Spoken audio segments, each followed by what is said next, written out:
Anticult power destroying lives, killing children, colliding states.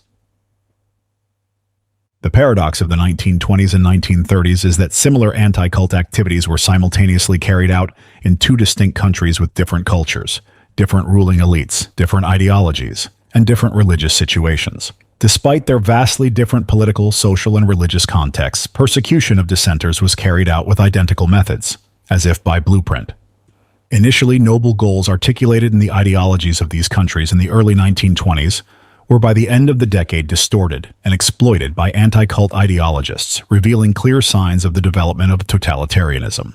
By the 1930s, the world witnessed the final establishment of two of the most brutal totalitarian regimes, with a peak in bloodshed and repression against their own people. Since 1939, the apex of suffering and loss of life provoked by anti-cult ideologists spread across the globe, with the onset of World War II, which saw Germany invade the USSR 2 years later. Interestingly, behind both forces and the negative manifestations known in history were precisely the anti-cultists, representatives of apologetic centers, the true ideologists of extreme repression in any form of totalitarianism, whether it be Nazism, Red Terror, or anything else.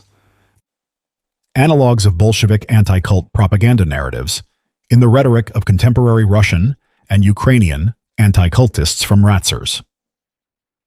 Soviet propagandists labeled members of organizations branded as cults and sects as akin to a disease, referring to them as sick people, religiously and nervously mutilated, and described their activities as a feverish illness.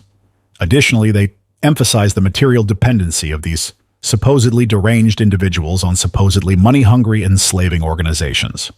Socially dangerous people must not be allowed to hide behind religion and harm those who fall into their material dependency. Fanatical nests must be cleared out. I. Malishev, Cult Fanaticism. The Godless, Number 6, 1931.